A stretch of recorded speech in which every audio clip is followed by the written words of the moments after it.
मित्रांनो, आपण ज्या पृथ्वीवर राहतो ती वरून जितकी शांत आणि स्थिर दिसते, तिच्या आत नक्की काय असेल याचा कधी विचार केला आहे का? जमिनीच्या हजारो किलोमीटर खाली नेमकं काय दडलंय? हॅलो मित्रांनो, DMI TV मध्ये तुमचे मनापासून स्वागत आहे.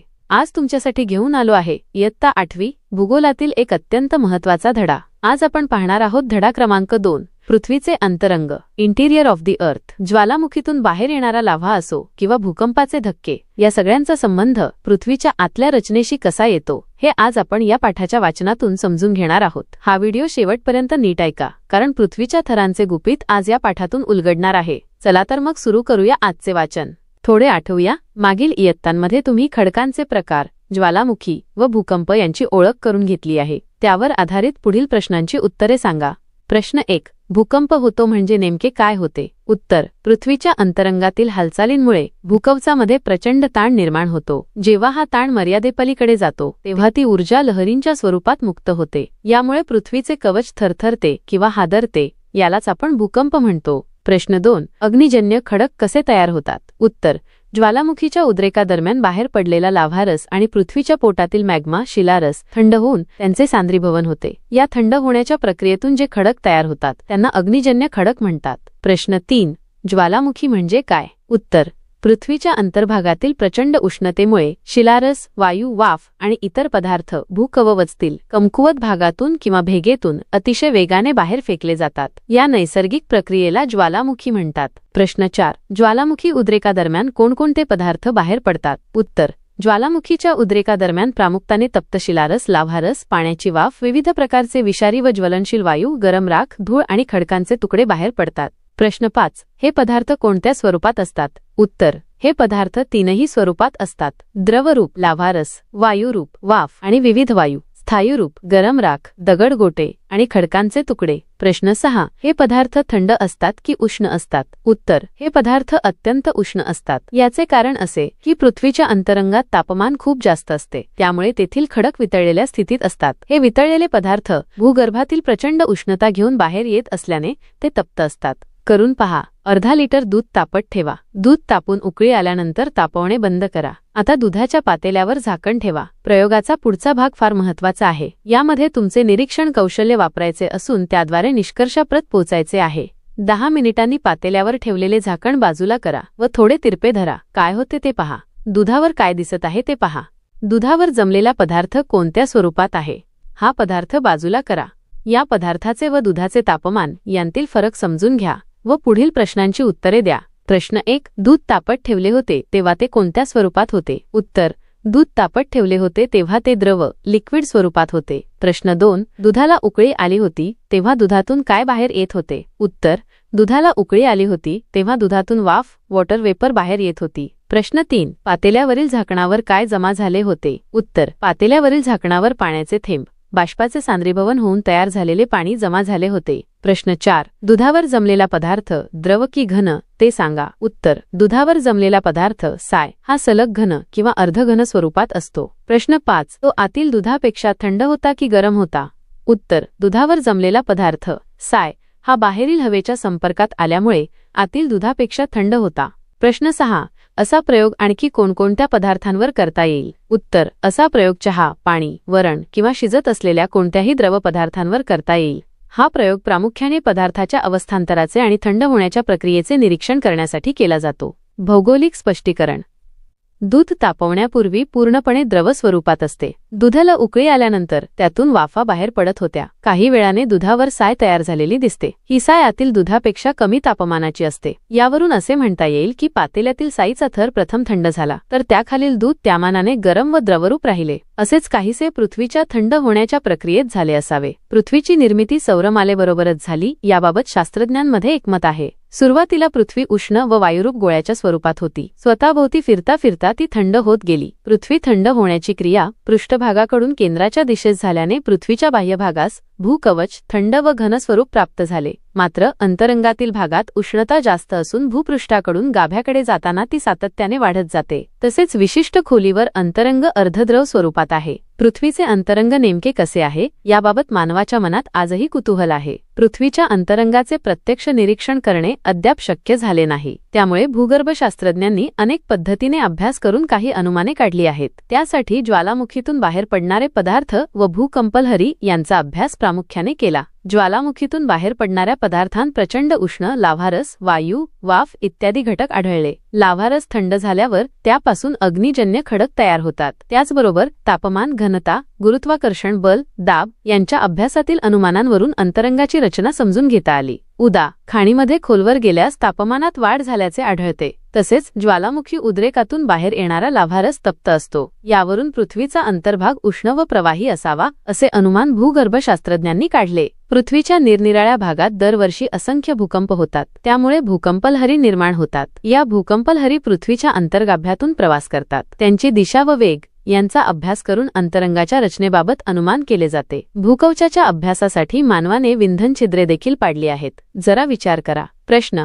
पृथ्वीच्या एका बाजूने खोलवर खणत जाऊन विरुद्ध बाजूने बाहेर येता येईल का? याबाबतच्या तुमच्या कल्पना वहीत लिहा आणि त्यावर चर्चा करा. टिप. शिक्षकांनी विद्यार्थ्यांच्या कल्पना ऐकून त्याप्रमाणे पृथ्वीच्या अंतरंगाचा विषय प्रवेश करावा. या प्रश्नावर वर्गात चर्चा करण्यासाठी काही पूरक मुद्दे.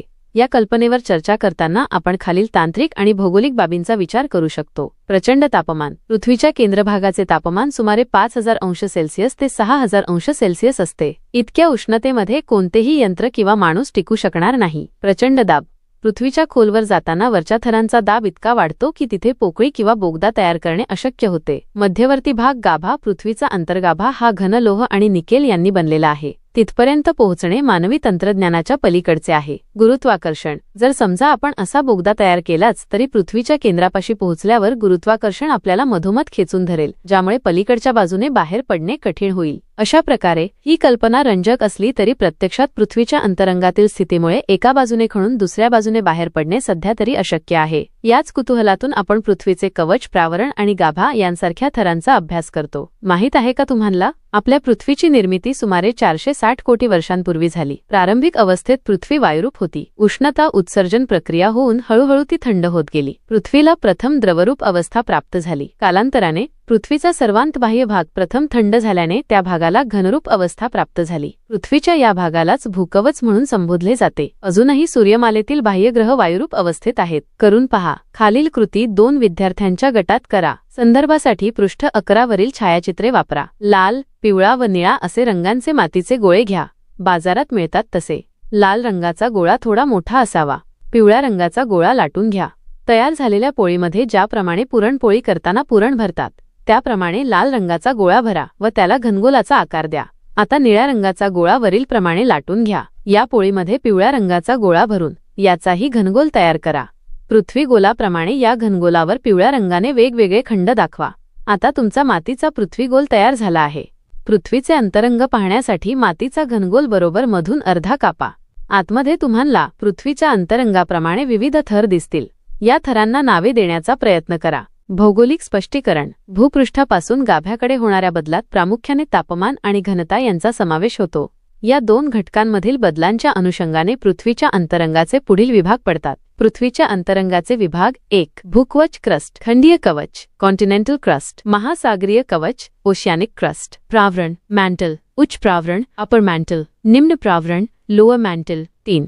गाभा कोर, बाह्य गाभा, आउटर कोर, अंतर्गाभा, इनर कोर. भूकवच. पृथ्वीचा सर्वांत वरचा भाग हा घनरूप असून तो भूकवच म्हणून ओळखला जातो. भूकवचाची जाडी सर्वत्र सारखी नाही. तिची सरासरी जाडी 30 ते 35 किलोमीटर मानली जाते. भूकवचाची खंडांखालील जाडी 16 ते 45 किलोमीटरच्या दरम्यान आहे. भूकवचाची ही जाडी पर्वत श्रेणींखाली 40 किलोमीटरपेक्षा जास्त असते, तर सागरपृष्ठाखाली ती 10 किलोमीटरपेक्षा कमी आढळते. आकृती 2.1 व 2.2 पहा. भूपृष्ठाखाली जसजसे खोल जावे तसतसे तापमान वाढत जाते. त्यानंतर प्रावरणात तापमान वाढीच्या प्रमाणात घट होते व पुन्हा गाभा क्षेत्रात तापमान वाढते. पृथ्वीच्या केंद्रस्थानी सुमारे 5500 अंश सेल्सिअस ते 6000 अंश सेल्सिअस तापमान असते. भूकवच हे प्रावरण व गाभा यांच्या तुलनेत अतिशय कमी जाडीचे आहे. त्याचे 2 उपविभाग पडतात. 1. खंडीय कवच भूखंड प्रामुख्याने सिलिका. सिलिका हे सिलिकॉन या मूलद्रव्याचे संयुग आहे व ॲल्युमिनियम यांपासून बनलेले आहेत. यामुळे या थराला पूर्वी सिलिका आणि ॲल्युमिनियम, सिलिका अँड ॲल्युमिनियम म्हणत असत. खंडीय कवचाची घनता 2.65 ते 2.90 ग्रॅम प्रति घन सेंटीमीटर इतकी आहे. खंडीय कवचाची सरासरी जाडी सुमारे 30 किलोमीटर आहे. या थरात प्रामुख्याने ग्रॅनाइट खडक आढळतात. 2. महासागरीय कवच हा भूकवचाचा दुसरा थर आहे. हा थर सिलिका व मॅग्नेशियम यांच्या संयुगाने बनलेला आहे. याला पूर्वी सिलिका आणि मॅग्नेशियम असे नाव होते. या थराची सरासरी जाडी 7 ते 10 किलोमीटर आहे. महासागरीय कवचाची घनता 2.9 ग्रॅम प्रति घन सेंटीमीटर ते 3.3 ग्रॅम प्रति घन सेंटीमीटर इतकी आहे. या थरात प्रामुख्याने बेसॉल्ट व गॅब्रो हे खडक आढळून येतात. हे नेहमी लक्षात ठेवा. पृथ्वीच्या अंतरंगाचा अभ्यास करताना असे दिसून येते की त्याचे विविध थर विशिष्ट मूलद्रव्यांनी बनलेले आहेत. भूकवचाच्या वरच्या थरात प्रामुख्याने सिलिकॉन Si आणि ॲल्युमिनियम L ही मूलद्रव्ये आढळतात, ज्याला सियाल असेही म्हणतात. त्याखालील थरात सिलिकॉन Si आणि मॅग्नेशियम Mg यांचे प्राबल्य असते, ज्याला सायमा म्हटले जाते. तर पृथ्वीच्या गाभ्यामध्ये कोर, निकेल Ni आणि आयर्न Fe म्हणजेच लोह ही जड मूलद्रव्ये मोठ्या प्रमाणात आढळतात, ज्याला एकत्रितपणे नाईफ असे संबोधले जाते. पृथ्वीच्या अंतरंगाची रचना ही त्यांच्या घनतेनुसार आणि त्यामध्ये आढळणाऱ्या रासायनिक घटकांनुसार विभागलेली आहे. हे समजून घेण्यासाठी आपण खालीलप्रमाणे वर्गीकरण करू शकतो. सियाल हा भूकवचाचा सर्वांत वरचा भाग आहे. यात सिलिकॉन आणि ॲल्युमिनियमचे प्रमाण जास्त असल्यामुळे याला Si अधिक Al बरोबर सियाल असे नाव पडले आहे. खंडांची निर्मिती प्रामुख्याने याच थरापासून झालेली आहे. सीमा भूकवचाचा हा दुसरा थर असून तो सियालच्या खाली असतो. यात सिलिकॉन आणि मॅग्नेशियमची अधिकता असते. Si अधिक Ma बरोबर सीमा.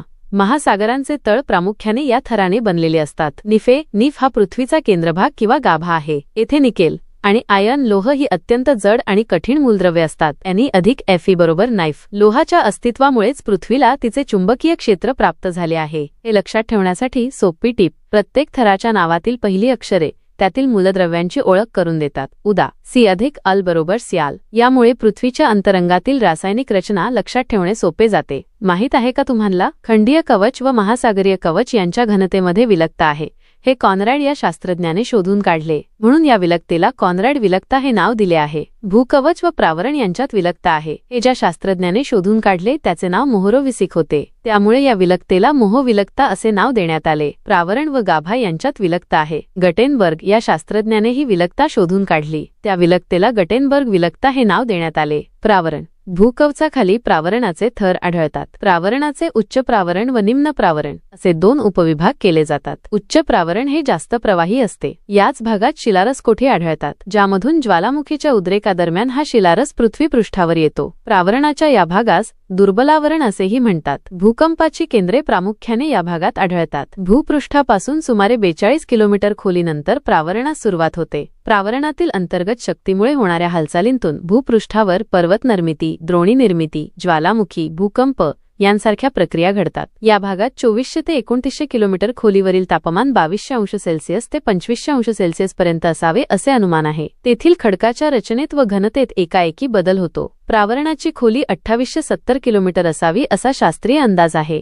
प्रावरणाची सरासरी घनता 4.5 ग्रॅम प्रति घन सेंटीमीटर असून खोलीनुसार घनतेत वाढ होत जाते. याचे कारण म्हणजे वाढत जाणारा दाब हे आहे. निम्न प्रावरणाची घनता 5.7 ग्रॅम प्रति घन सेंटीमीटर आहे. गाभा. भूपृष्ठापासून सुमारे 2900 किलोमीटर खोलीच्या खाली गाभ्याचा भाग सुरू होतो. प्रावरणाच्या खाली व पृथ्वीच्या केंद्रापर्यंतचा भाग गाभा होय. गाभ्याची जाडी 3471 किलोमीटर आहे. या थराचे बाह्यगाभा व अंतर्गाभा असे 2 भाग पडतात. बाह्यगाभा भूपृष्ठापासून सुमारे 2900 किलोमीटर ते 5100 किलोमीटर खोलीपर्यंत आढळतो. भूकंपाच्या दुय्यम लहरी गाभा क्षेत्रातून प्रवास करू शकत नाहीत, त्या या भागात शोषल्या जातात. यावरून शास्त्रज्ञांनी असे अनुमान काढले की गाभा क्षेत्राचा हा भाग द्रव किंवा अर्धद्रव स्वरूपात असावा. भूकंपाच्या प्राथमिक लहरी मात्र गाभा क्षेत्रातून प्रवास करतात, परंतु त्यांचा वेग या भागात मंदावतो. बाह्यगाभ्याची घनता 9.8 ग्रॅम प्रति घन सेंटीमीटर इतकी आहे. द्रवरूप बाह्यगाभ्याचे तापमान सुमारे 5000 अंश सेल्सिअस आहे. पृथ्वीच्या अंतरंगातील बाह्यगाभा हा द्रवरूप पदार्थाचा बनलेला आहे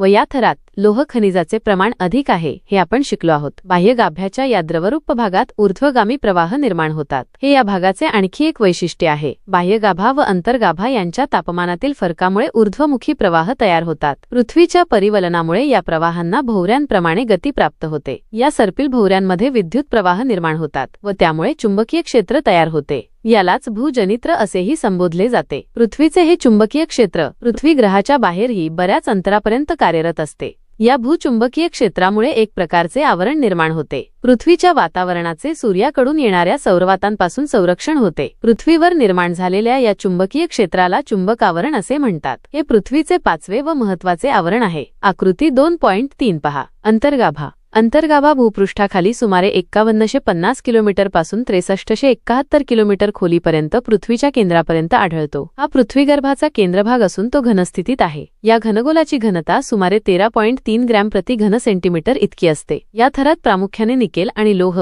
निकेल अँड फेरस आयरन ही मूलद्रव्ये आढळतात. त्यामुळे त्यास निफे असेही म्हणतात. गाभ्यामध्ये या भागातील पदार्थ प्रचंड दाबाखाली असल्याने अंतर्गाभा घनरूप आहे. येथील तापमान साधारणपणे सूर्याच्या पृष्ठीय तापमानाइतके असते. हे नेहमी लक्षात ठेवा. दिलेल्या भूकंपलहरी वेगाच्या वक्रांचे निरीक्षण करा. आकृतीमधील डावीकडील वक्र दुय्यम एस लहरींचा वेग दाखवतो, तर उजवीकडील वक्र प्राथमिक पी लहरींचा वेग दाखवतो. दुय्यम लहरींच्या वक्रात अनेक ठिकाणी बदल झालेला दिसतो. आकृतीमधील ठिपक्यांच्या सहाय्याने काढलेला वक्र हा या वेगाचा सरासरी कल दाखवतो. दुय्यम लहरींचा वक्र 2900 किलोमीटर खोलीजवळ अचानक संपलेला आढळतो. प्राथमिक लहरींच्या वक्रात देखील बदल होताना दिसतात. प्राथमिक लहरींचा वेग खोलीप्रमाणे 2900 किमीपर्यंत सतत वाढतो. दुय्यम लहरींचा वेग बाह्य गाभ्याच्या सीमेपाशी 6 ते 8 किमी सेकंदाच्या दरम्यान आहे. आलेखात वक्र या ठिकाणी थांबलेला दिसतो. गाभा क्षेत्रात या लहरी प्रवेश करत नाहीत. प्राथमिक लहरींचा वेग 2900 किलोमीटर खोलीवर 12 किलोमीटर प्रति सेकंद इतका आहे. मात्र बाह्य गाभ्यात प्रवेश करताना हा वेग 8 किलोमीटर प्रति सेकंदापर्यंत कमी होतो. हे ठिपक्यांच्या रेषेने दाखविलेल्या वक्रावरून लक्षात घ्या. या वक्रांच्या अभ्यासावरून वेगवेगळ्या खोलीवर अंतर्गाभ्यातील पदार्थांची घनता किती असू शकेल याचा शास्त्रज्ञांनी अभ्यास केला. अंतरंगाच्या घनतेचा वक्र आकृती आ मध्ये दिला आहे. याच आकृतीमध्ये वेगवेगळ्या खोलीवर गुरुत्वाकर्षण बल किती असेल हे वक्राद्वारे दाखवले आहे. पृष्ठभागापासून काही खोलीपर्यंत गुरुत्वाकर्षण बल वाढते व त्यानंतर खोलीनुसार ते कमी होत जाते व केंद्रापाशी ते शून्यवत होते असे वक्रावरून दिसते. या आकृतींचे सूक्ष्म निरीक्षण करा व घनता वक्रावर वेगवेगळ्या विलगता शोधा व त्या दाखवण्याचा प्रयत्न करा. जरा विचार करा. प्रश्न: पृथ्वीच्या अंतरंगाबद्दल माहिती. 10 ते 12 वाक्ये. 1. पृथ्वीचे अंतरंग प्रामुख्याने 3 थरांमध्ये विभागलेले आहे: भूकवच, प्रावरण आणि गाभा. 2. पृथ्वीच्या पृष्ठभागाकडून केंद्राकडे जाताना तापमान आणि दाब यामध्ये सतत वाढ होत जाते. 3. सर्वात वरचा थर म्हणजे भूकवच, जे सिलिका, ॲल्युमिनियम आणि मॅग्नेशियम सारख्या मूलद्रव्यांनी बनलेले आहे. 4. भूकवचाच्या खाली प्रावरण हा थर असतो, जिथे शिलारस मॅग्मा तयार होतो. 5. पृथ्वीच्या केंद्राजवळच्या भागाला गाभा असे म्हणतात, जो बाह्य गाभा आणि अंतर्गाभा अशा 2 भागात विभागलेला आहे. 6. बाह्य गाभा हा प्रवाही किंवा द्रव स्वरूपात असल्याचे मानले जाते, तर अंतर्गाभा हा अतिशय उच्च दाबामुळे घन स्वरूपात असतो. 7. अंतरंगातील गाभ्यामध्ये प्रामुख्याने लोह Fe आणि निकेल Ne ही मूलद्रव्ये आढळतात, म्हणून याला निफ असेही म्हणतात. 8. पृथ्वीच्या अंतरंगाचे तापमान केंद्रापाशी सुमारे 5000 अंश सेल्सिअस ते 6000 अंश सेल्सिअस पर्यंत असू शकते. 9. ज्वालामुखीचा उद्रेक आणि भूकंपलहरींच्या अभ्यासावरून शास्त्रज्ञांनी अंतरंगाच्या रचनेचे अनुमान लावले आहे. 10. बाह्य गाभ्यातील द्रवलोहाच्या हालचालीमुळे पृथ्वीचे चुंबकीय क्षेत्र निर्माण होते. 11. जसजसे आपण पृथ्वीच्या आत खोलवर जातो तसतशी घनता वाढत जाते. 12. पृथ्वीचे अंतरंग हे आजही ऊर्जेचे एक प्रचंड मोठे भांडार आहे, ज्याचा परिणाम भूपृष्ठावरील हालचालींवर होत असतो. शोधा पाहू. जागतिक वसुंधरा दिन म्हणजे काय? तो कशासाठी साजरा करतात? उत्तर: जागतिक वसुंधरा दिन. अर्थ डे म्हणजे काय? जागतिक वसुंधरा दिन हा दरवर्षी एप्रिल 22 रोजी जगभरात साजरा केला जाणारा एक विशेष दिवस आहे. पृथ्वीवरील पर्यावरणाचे संरक्षण करणे आणि निसर्गाप्रती कृतज्ञता व्यक्त करणे हा या दिवसाचा मुख्य उद्देश आहे. 1970 मध्ये अमेरिकेतून या दिवसाची सुरुवात झाली आणि आज हा दिवस जगातील सर्वात मोठा नागरी कार्यक्रम मानला जातो. हा दिवस कशासाठी साजरा करतात? वसुंधरा दिन साजरा करण्यामागे काही महत्त्वाची कारणे खालीलप्रमाणे आहेत: पर्यावरण जनजागृती, प्रदूषण, हवामान बदल, क्लायमेट चेंज आणि जागतिक तापमान वाढ, ग्लोबल वॉर्मिंग यांसारख्या गंभीर समस्यांकडे लोकांचे लक्ष वेधण्यासाठी हा दिवस साजरा केला जातो. निसर्ग संरक्षण, पृथ्वीवरील झाडे, प्राणी, नद्या आणि नैसर्गिक संसाधने टिकवून ठेवण्यासाठी लोकांना प्रोत्साहित करणे. प्रदूषण कमी करणे, प्लास्टिकचा वापर टाळणे, कचरा व्यवस्थापन करणे आणि ऊर्जा बचतीचा संदेश देणे. प्रवृत्त करणे, आपली पृथ्वी वाचवणे ही आपली सामूहिक जबाबदारी आहे याची जाणीव करून देऊन प्रत्येकाला पर्यावरणपूरक पावले उचलण्यास प्रवृत्त करणे. थोडक्यात सांगायचे तर आपल्या पुढच्या पिढीसाठी ही पृथ्वी राहण्यायोग्य आणि सुरक्षित ठेवण्याच्या निर्धारासाठी जागतिक वसुंधरा दिन साजरा केला जातो. तर मित्रांनो,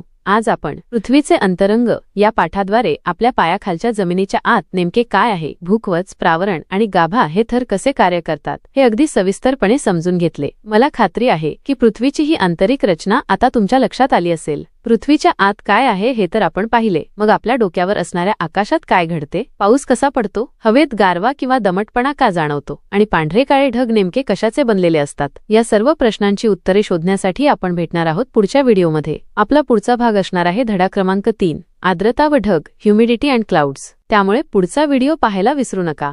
जर तुम्हाला आजचा हा व्हिडिओ आवडला असेल आणि भूगोलाची ही सफर सोपी वाटली असेल तर व्हिडिओला लाईक करा, तुमच्या वर्गमित्रांसोबत शेअर करा आणि आपल्या चॅनलला सबस्क्राईब नक्की करा. अभ्यास करत रहा आणि पाहत रहा. धन्यवाद.